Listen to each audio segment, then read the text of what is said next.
Kemudian dalam satu riwayat kala Rasulullah sallallahu alaihi wasallam, "Salatun kulluhunna haqqan 'ala Allah." Ada 3 hak ya, yang Allah Subhanahu wa taala akan memberikan balasannya langsung kepada seorang hamba. Yang pertama, wa ma min 'abdin fataha 'ala nafsihi baban mas'alah. Wa ma min 'abdin fataha 'ala nafsihi baba mas'alatin yuridu biha kathrah illa zadallahu biha kilah. Tidaklah ada seorang hamba yang membuka kepada dirinya pintu untuk meminta-minta. Jadi ngapunten, minta-minta dijadikan profesi, hobi, minta ke orang, padahal yang bisa kerja. Alhamdulillah badannya lengkap, sehat walafiat, tapi dijadikan hobinya, profesinya minta-minta dengan cara apapun caranya, tapi minta-minta. Maka kecuali Allah Subhanahu wa taala akan menambah daripada kefakirannya. Secara zahir lebih banyak mungkin dari kita uangnya. Karena ada orang yang minta-minta itu rumahnya itu miliaran, punya mobil mewah. Yang ngasih mobilnya Avanza dan yang lain-lain. Yang dikasih Masya Allah. Tapi secara zahirnya aja, secara hakikatnya hatinya tidak akan pernah merasa cukup atas pemberian Allah Subhanahu wa taala.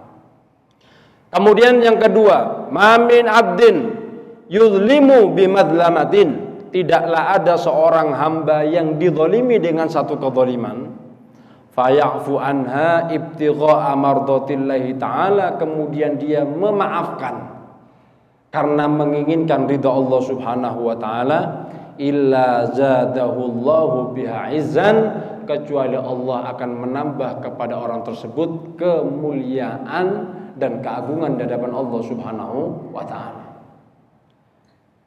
Jadi kalau ada orang yang dizalimi dengan satu kezaliman yang enggak berhak dia untuk dapat zalim tersebut, kemudian kok bisa memaafkan, maka orang tersebut akan ditambah kemuliaannya di hadapan Allah Subhanahu wa taala.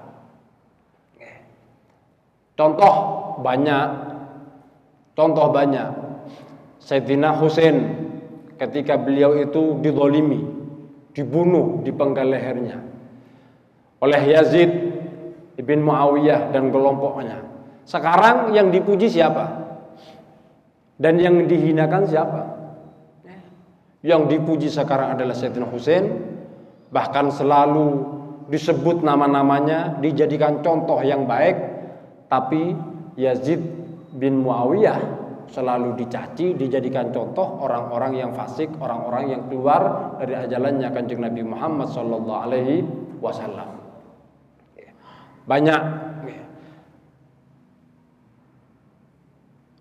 Dalam riwayat disebutkan bahwa Sayyidina Ahmad bin Hanbal, beliau itu dalam riwayat meninggalnya di tepi jalan. Meninggalnya beliau di tepi jalan. Ulama besar, imam madhab Ibn Hanbal. Tapi meninggalnya dalam riwayat di tepi jalan. Diusir sini, diusir sana, dicaci, difitnah. Jadi kalau beliau datang ke satu desa difitnah, jangan percaya dengan ini pembohong, ini semuanya. Pindah lagi seperti itu. Bahkan pindah ke kampungnya sendiri, diusir beliau. Akhirnya dalam riwayat beliau meninggal di tepi jalan. Alim, imam madhab, soleh, faqih, meninggalnya tepi jalan. Tapi sekarang coba, yang diingat sinten? Imam Ahmad bin Hanbal, yang mencaci hilang. Nggak pernah dikenal siapa namanya sekarang, dan bahkan kita nggak pernah tahu siapa yang mencaci, yang menghinakan beliau. Nah ini memaafkan. Kemudian yang terakhir, wa ma min 'abdin a'ta'atiyah yabtaghi biha wajhallahi ta'ala, tidaklah seorang hamba memberikan pemberian hadiah, sedekah, hibah yang diinginkan hanya Allah Subhanahu wa taala, ridhonya Allah, illa zadallahu taala biha kathrah, kecuali Allah akan menambah daripada keluasan rizkinya zahir dan batin. Barang siapa yang memberi menolong memang karena Allah, bukan karena ingin dipuji, bukan karena ingin jabatan, bukan karena ingin diulelukan, memang karena Allah. Membantu karena Allah Subhanahu wa taala, maka akan diberikan tambahan keluasan keberkahan daripada hartanya oleh Allah Subhanahu wa taala.